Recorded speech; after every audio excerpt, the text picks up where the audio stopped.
This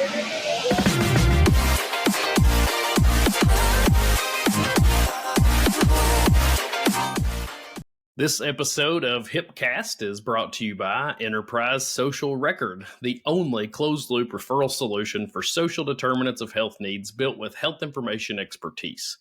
ESR allows clients to assess, refer, report, and trend the SDOH needs of people in their care.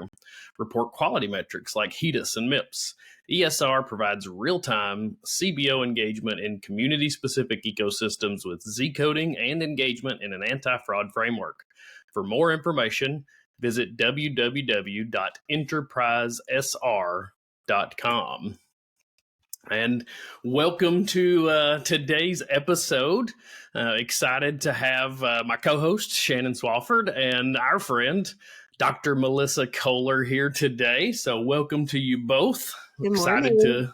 Excited to do this, right? This is going to be fun. So Melissa provided her bio, and it is a wonderful bio. So it's going to take me a moment to get through all of the many things that Melissa has done across her career. I think we met years ago. We worked at the same health system. You were in coding, and I was in HIM operations, and we were just wee babes back then. I think that's been about 15 years, Seth. It's been quite some time. Say that out loud again. So Dr. Koehler is a health information management professional with an extensive career in various facility coding, auditing, and leadership roles. I did leave out all of the letters behind Melissa's name because that would be wild to read. So it starts with the DHA, goes through the RHIA, all the C's, and then a fellow of FAHIMA. She is the director of hospital-based coding operations and quality for Inova Health System, headquartered in Northern Virginia. She's a member of the American College of Healthcare Executives, the Healthcare Financial Management Association, and a fellow of the American Health Information Management Association. And most importantly, she's the current president of the Tennessee Health Information Management Association. And she's volunteered for and chaired several committees at the state and national levels of AHIMA and mentored students and new graduates in the HIM profession. She completed her Associate of Applied Science and Health Information Technology at Walters State Community College, earned a Bachelor of Science in Health Informatics and Information Management from the College of St. Scholastica, and Masters of Business Administration from Tusculum University, and a doctoral degree in Healthcare Administration from the Virginia University of Lynchburg. Dr. Koehler is currently serving a 2-year term as an appointed American Hospital Association's Coding Clinic Editorial Advisory Board member, and is an adjunct instructor at Franklin University. Wow, what a bio that is. Welcome, Dr. Melissa Koehler. I'm already tired. Me too. I like to joke that the longer my bio gets, the less my presentation has to be. Yes. So. That's so true. Goodness, that's very true. Well, today we are so thankful that you're here. And good morning, Dr. Koehler. I'm going to call you Melissa because we've been friends for quite a long time also. Yes. But I do want our audience to understand where your pedigree is. And you probably heard in the bio a lot of, for the listeners, you probably heard a lot of discussion around coding. And so today we're going to talk a lot about coding, but don't go away if you're not a coder, because we're not only talking about coding. It's not a coding session where we're teaching you coding. It's a discussion on coding and how we do coding in health information management, kind of where it came from maybe. And then what does it look like today? How do we do tech-enabled coding to improve efficiencies? And then kind of what's beyond what we're doing with computer-assisted coding today. In prep for this, I learned some very fascinating things from Melissa. So I'm pretty excited to hear and learn what kind of tech is enabling enhancements in coding today for us. And then if we have time, we may get into a little bit of a back and forth discussion on those tech-enabled enhancements as it may pertain to ICD-11, just because a lot of countries are using ICD-11 already. So I'm excited you're here. Thank you. Yeah, and like Shannon said, if you're not into coding, stick with us here, because I'm not into coding either. But I'm excited about this because it's going to teach me a lot about what's going on in the industry today, and then kind of where the industry's going from, as Shannon said, a tech-enabled coding environment. So I did allude, or not just allude, I mentioned that Melissa and I worked together many, many years ago, many moons ago, back in the day. But I've always enjoyed your story, Melissa, and I think a lot of folks, we have in our audience students and young professionals. I think it would be valuable for them to hear about your HI journey and kind of how you made it to the point you're at today. Sure. So my HI journey is very different than most people's. I didn't plan this. I like to call it, I accidentally ended up in HIM, and it really was accidental. So you're right out of high school, many, many moons ago when the world was flat. I thought I wanted to be a nurse. I quickly learned that, patient facing or face-to-face patient care was not for me. I had a really quirky anatomy and physiology professor who explained things in too much detail, and that just did it for me. So I knew that I wasn't going to be patient facing, but the medical industry always fascinated me. So fast forward to a couple years, and I found myself as a single mom, unemployed, living on welfare, and I needed a job. And so answered an ad in the newspaper. That was actually a thing for all of you that rely on online. You actually had to go and get a newspaper and flip through the pages and look for the help wanted ads.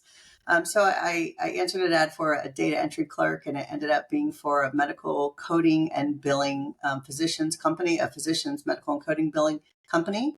And so I started out doing data entry, just entering patient demographics and insurance information, and found out that they had a coding class. And I had no idea what it was, but I wanted to do something else.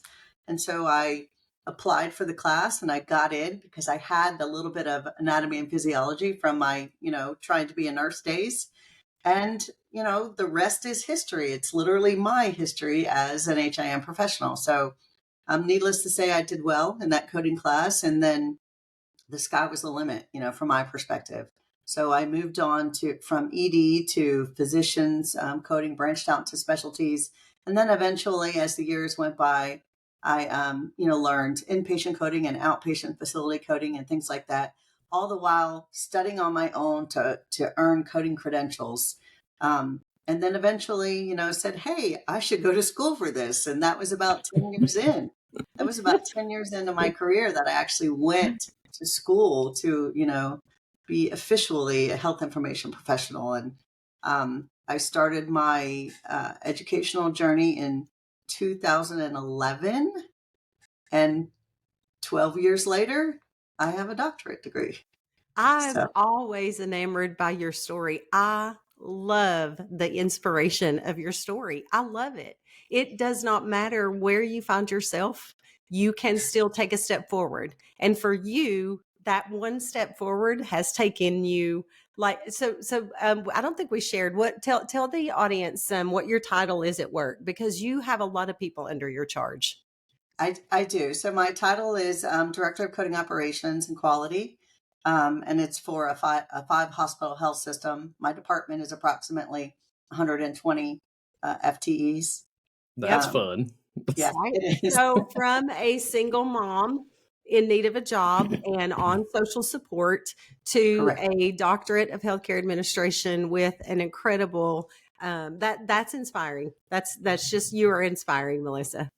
Thank you. Sometimes it doesn't seem real. I have to think back and go, wow, I really did this, because it seems surreal.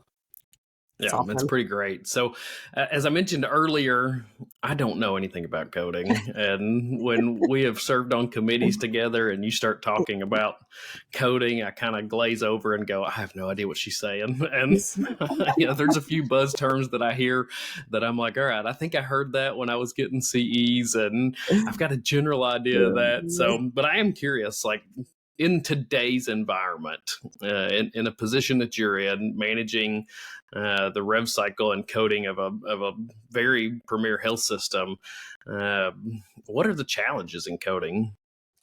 So I think there's two challenges. It's kind of twofold. There's challenges in the industry, and that are related to staffing. We see a lot of staffing shortages, and that's no different than healthcare, overall.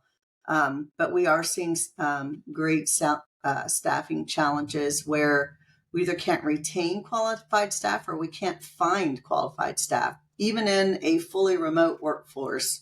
Coders have they have a huge selection of employers that they can choose to work from today. And so we're competing, all of the health systems are competing against each other for those qualified staff. In addition, we're not seeing as much, we're not seeing many new students enter the programs, the educational programs that are, that will eventually fulfill our vacancies. And so that's a challenge. And we're getting, we have kind of an aging workforce too. Many of those have been coders for many, many years, are close to retirement. And we're just not refilling those roles at the pace at which they are retiring. So staffing is definitely a challenge from an industry perspective. I think from a coder's perspective, one of the challenges is the emerging technology. And what does that look like for me as a coder? And how can I upskill myself so that I don't fall to the wayside? Yeah, that's interesting because, again, part of what we're going to talk about today is some of the tech-enabled advances that maybe help fill some of that void. But I'm curious, when you talk about those tech-enabled or those emerging technologies, my thoughts are a question for you that we really haven't discussed before. There's a lot of documentation coming into these facilities. Some of it's patient-generated health data. Some of it is from just a variety of places.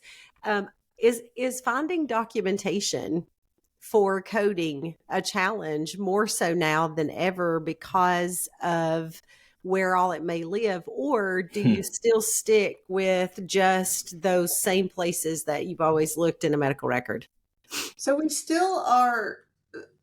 are still limited to those same documentation, those same places where documentation lives in the health record. Things like the physician's orders, H&P, progress notes, consult notes, op note, discharge summary. I mean, those are the core elements. The challenge with electronic health records is that we tend to have what I like to call documentation bloat.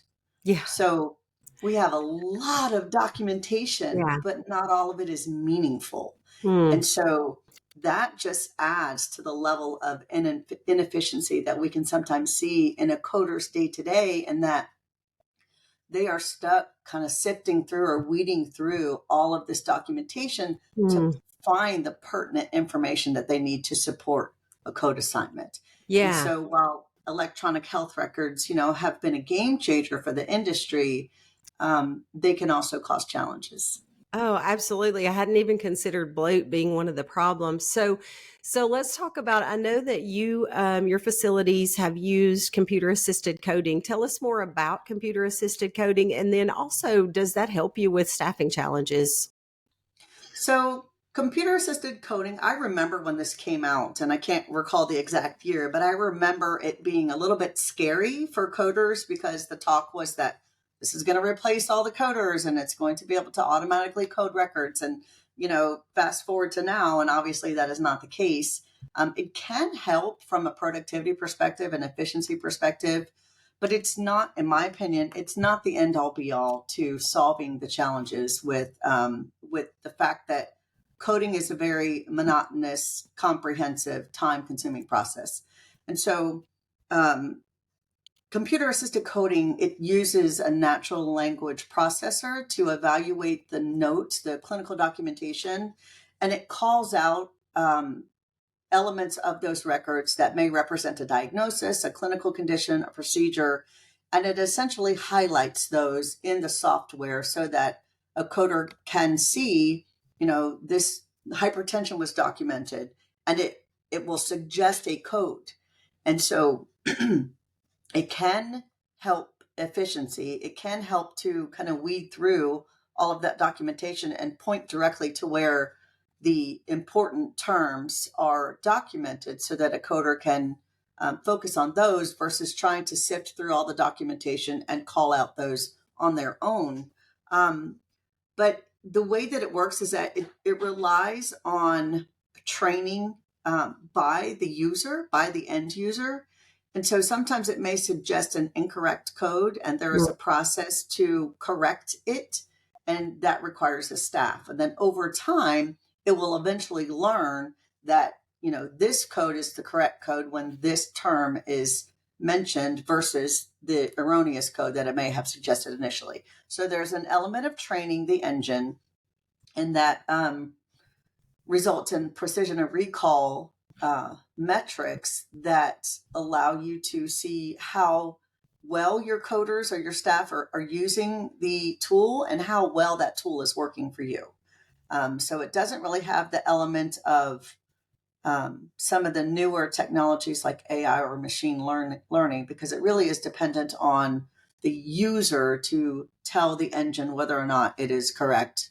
I assume the vendors, though, in that world are starting to promote the buzz term of AI and artificial intelligence in computer-assisted coding. But it sounds like, and we've learned this over the past several months as AI has become a thing, that AI is really good at churning through large amounts of data, but it can still produce things that are wrong. And it takes that human to help out with those things. So it's interesting to hear you talk about computer-assisted coding and how that can support or aid a person doing coding with the challenges of documentation bloat, which is a new term for me. I've never heard that term before. I typically get post-cruise bloat after I go on a cruise ship, but documentation bloat is a new one. But it seems like the combination of that technology with the challenge is actually a pretty good sidekick to the coder of today. It is. It really is. And there are some really savvy tools that are coming out from, from some of those coding vendors that I think will move us more towards the AI coding of the future, but I think I don't know, and I don't know if I should say this now. I don't know if that's going to come from our traditional coding vendors, our coding software vendors, or if it's going to come from an AI company that is new to this. That's space. Interesting. Yeah, I have a follow-up question for you about this, though, about computer-assisted coding, Melissa. So you were talking about eventually the system will learn. If it's suggested a code and the coders that are skilled coders go and look and they're like, nope, there's a combination code that should be used here, or whatever the case is, right? Then eventually, because of natural language processing, that system will learn, hey, I should not suggest this code in this circumstance. I should suggest this code. So the question is, when there's a reset because there are new codes or there's a change in a coding guideline, right, or what happens there with computer assisted coding? How long does it take for the machine to learn to reset? So I think the technology behind a computer-assisted coding product today has caught up to the ever-changing coding guidelines, because those are, in the background, they are working, they are running. And so when the software is updated, then that happens kind of automatically. If it was something very different where there was a combination code previously and now those are separated where you don't code them, that I think would take a little bit more time for it to catch up, because, it's going to, and even the coders are going to be used to assigning that combination code when it wouldn't be necessary in the future. One of the, I guess, downfalls to the fact that computer-assisted coding product really has to be user-taught or user-refined is that if you have poor coding quality, you can actually teach it erroneously. You can teach it to assign incorrect codes, and you definitely don't want to do that. You may have a really good stats from a precision and recall, but they may not be correct. So Interesting. It Are there is guardrails really in that for like you as at the health system level going and auditing those learnings from the coders that are teaching that system? And I guess the secondary question to that is from a vendor perspective, are they auditing that to try to help keep those guardrails up? They are. The vendors do audit, and in the background, they audit the output from their engine as to what it is auto suggesting. And the good thing about the way that most products work is that it's not going to take one coder's erroneous, designation over the other 50 coders that you have. And so it will look at this in aggregate and say, well, 90% of the time, this is the code that was accepted or revised, so that it is looking at it as a whole. Now, can you still have errors from that? Yes, if your entire team was taught to code something incorrectly and they're all coding it incorrectly, then that's what the engine is going to think it should be. But that's where your quality and your auditing team comes into play to make sure that that you don't have that type of an issue. It sounds pretty complicated. It is complicated. And I wonder about the timing. Shannon's got a background in the payer world. And, I used to always listen in when we were in meetings together of you guys having to code and drop the bill. And then the payers having quite an extended amount of time on the other end to review that bill and audit that bill. But what's your turnaround time from a large inpatient chart that you want to get it coded and then to DNFB? Yeah. So, and that goes back to our staffing challenges too, because my CFO and my senior leadership are looking at the DNFB, the amount of accounts that have been discharged that have not been coded yet, because until they're coded, they cannot have a claim submitted and cannot generate revenue. So, it's a balance, and we try to. So our goal at my organization is to have all of our inpatient charts, regardless of how the monetary value of those high dollar charts tend to be more complicated, or the length of stay, within 3 days of discharge. Wow. Yeah, which is truly an amazing feat when we are able to get that done. Yeah, imagine, I don't know how much data is in, a person that's had a significant traumatic injury that's been in the hospital for weeks and multiple surgeries, and you got 3 days to sift through all of that content and appropriately and correctly assign all of the codes, because those codes are used not only just for revenue, but for quality metrics and reporting. You've got quite a heavy hill to climb here. It is. Yeah. Do you do interim coding? We do. There are some cases that we do interim coding in. And so for our non-coder friend here, Seth. Please define that for me. Interim coding is when you look at the record while the patient is still in the hospital, is still admitted, and you kind of pre-code that. So you look through all the documentation that has been generated so far. You add code. Sometimes insurance companies or payers require you to bill at certain time intervals when there is a truly extended length of stay. And so we kind of get a head start on coding those really, really long length of stays by using interim coding and interim billing. Is that the same as the terminology concurrent coding? That's what I always remember in the CE. So interim coding and concurrent are synonyms, I guess, for those of us that aren't in that world. Yeah. Concurrent coding. If you have a truly concurrent coding process set up, though, concurrent coding can be applied to any length of stay. It doesn't have to be the long length of stay. That's when you have a coding team that is really, really efficient and doing everything right. That's like the ultimate goal, probably, of most. That's nirvana. Yes, that's nirvana. To have coding nirvana. Yeah. So are you using technology in that process as well? We've talked about computer-assisted coding. Is that only post-discharge, or are you using that in the interim coding world as well? We do use our CAC in the interim coding as well. So CAC runs on every single account that comes through my department, regardless of whether it's inpatient or outpatient. We do try to utilize the benefits of CAC. And we've also just recently at my organization, we have implemented a very new and exciting technology, which is autonomous coding. Autonomous coding. Is I'm that the so future of excited. coding? Yes. Is that the future? I guess that's a great next question. What is the future of coding? Yeah, so I think, again, this is my opinion, but I think the future of coding looks more like coders being what I will call validators.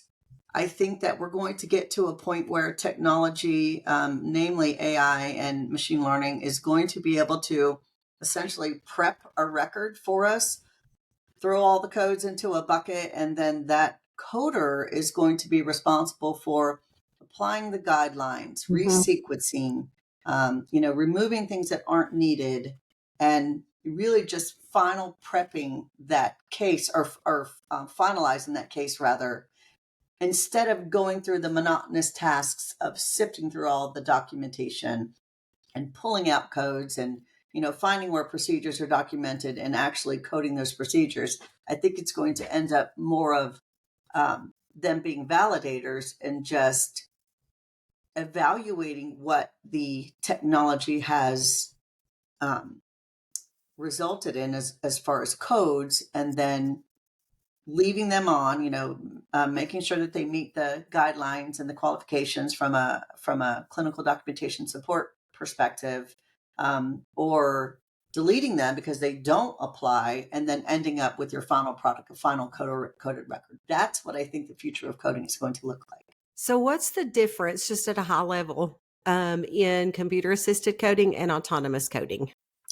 So computer-assisted, as I mentioned before, it really does, it has some technology in the background where it has a natural language processor that can read through the documentation and suggest codes. Autonomous coding uses natural language understanding and actually has an AI engine. It's an AI engine that not only reads the documentation, it interprets it, it applies guidelines, it can look for like negative connotations, it can see when something's ruled out.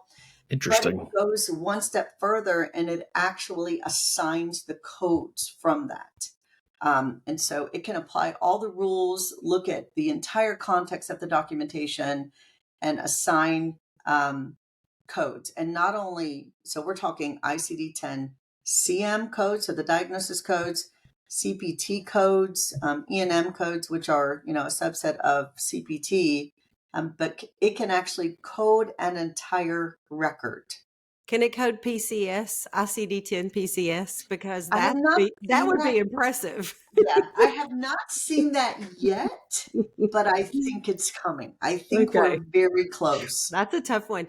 But this is such a fascinating technology, in my opinion, because it's essentially really using generative AI to create an output of diagnosis codes, procedure codes that tell that clinical story, right? One of the things coders love the most, including myself, is being able to do an investigation in a record and then tell a story by codification, right?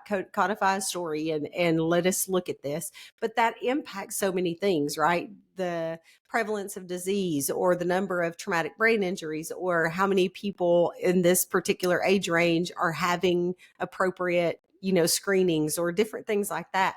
So I guess when I think about this, and you talked about having coders almost becoming validators, I see that as a positive move for the health information profession. I see that as kind of, we're governing the AI generated output at that point. We're saying, okay, we realize that this is tech enabled output, and that it did the whole review of this medical record entirely more efficiently than I could do it. And because I am the skilled human, then I'm going to be a well-paid skilled human who is going to look at this to make sure that everything in the revenue cycle is correct, that everything that should be done or added is on there. And then, so first talk a little bit about that, and then I want to ask you about policy. Yeah. So, I really think that this is what we're moving to. And if we think about it, think about the sheer volume of patient visits. You can take that out on a day, on a week, on a month, etc. At my organization in particular, we have about anywhere from 350 to 400,000 ED visits per year. Yes. That is a huge That's volume of ED visits. That's a 5-hospital health system. So you multiply that about, across the health systems across Sure. the country, and it's unfathomable, the sheer volume of patient volume. And you think about each one of those cases having to be touched by a coder. Yep. We are never going to get to the level of review that we need with that type of volume unless we leverage technology to do so. So moving towards more of an autonomous coding, where it either completely codes and then you use your coding staff to be the auditors of that product, or whether it completely preps the case, it looks through all the documentation and populates the codes, and then a coder uses their skills and expertise, their knowledge of industry guidelines, coding rules, what needs to support it from a clinical documentation perspective, and finalizes that record. They really do the refining of what the output was from the engine. That would save huge amounts of time in a very staffing challenged workforce. Yeah, absolutely. So using technology to our advantage, I think is the way that we have to go. And then we will get better quality. We'll get better patient data. We'll get better statistics from a patient outcome and quality of care perspective. We won't have, or we shouldn't have, we should be able to decrease the amount of erroneous patient safety indicators and hospital-acquired conditions that are reported, because we're not rushing, we're not making our staff, increase their productivity all the time. Yeah. It will be, a prepped record that they see, and they can really just do their thing, use their knowledge and skills to finalize it, to at a higher level of accuracy. Yeah, that should make productivity easier to assign and define. I hadn't considered that implication yet either. I got to catch up with Melissa recently at strategic planning for THIMA. And Melissa, can you take maybe just 60 seconds and talk about some policy considerations around AI generated output, whether that be contracting with these vendors or whether it's actually having the health information folks be responsible for that generation in a policy? Yeah, so, I had the unique opportunity to kind of go through some of this with our implementation of the autonomous coding product that we did recently at our organization. And what was fascinating to me is that it's all new. And so we're embarking down this new road in health information and in healthcare as a whole. And so from a policy perspective, we're going to have to make sure that our rules and regulations keep up with the rate of which AI and machine learning are evolving. And I don't think we're keeping up with it right now. We have to make sure that from an HI perspective, what sort of data governance programs do we have in implementing a solution like this? What are the implications or the risks to the health system, to the users, to the adopters of this type of technology? Yeah. And does your contract is it in support of protecting the organizations? Does your contract say anything about that? And, Shannon brought up these great points that I hadn't even considered because I was so focused on the technology of it. And are the data points in the right place? Are we only giving the vendor the data that they truly need? Are we getting the right output? Or is all the data plugging into the right data fields when it comes back into our EHR? I was so focused on the technology aspect of it, that I didn't even consider how does our contract protect us? And so that's a great point, Shannon. I think we really are going to have to look at contracting, implementation, data governance from a whole. This is a whole new era with the AI and machine learning capabilities. Yeah, very good. And, one of the things in closing here, before I kick it back off to Seth or hand it back over, one of the things that I think that we really need to, as health information professionals, we've done risk mitigation our entire existence. Risk mitigation is one of the things we do, especially directly related to the documentation of a health information picture, right? The medical record, the designated record set, whatever, no matter what you're calling it, right? We've done risk mitigation to make sure that the information is protected, it's available, it's usable, but also that we're protecting the organization by applying appropriate policies. So as a health information professional, I would say to you, do not shy away from this and don't be scared of this. It's just another risk mitigation policy to build based on what technology or processes you're employing today. So it's not something that should be scary. I mean, everything new is a little uncomfortable, which is kind of where I live. I kind of like it, I guess, but everything is, everything new is a little uncomfortable. However, the bottom line is you're still applying your same health information skills, regardless of the technology. So don't shy away from this. Find yourself pushing into this a little more. Seth? Yeah, I mean, this has been a really interesting conversation. It's something that I'm not exposed to every day. So, Melissa, thank you for joining us, and Shannon, it's always a pleasure. And I do want to thank our sponsor of this episode, which is Enterprise Social Record, which is the only closed loop referral solution for social determinants of health needs built with health information expertise. ESR allows clients to assess, refer, report, and trend the SDOH needs of people in their care, report quality metrics like HEDIS and MIPS. ESR provides real-time CBO engagement in community-specific ecosystems with Z-coding and engagement in an anti-fraud framework. For more information, visit www.enterprisesr.com. Shannon, see you next time. You next time. That's right.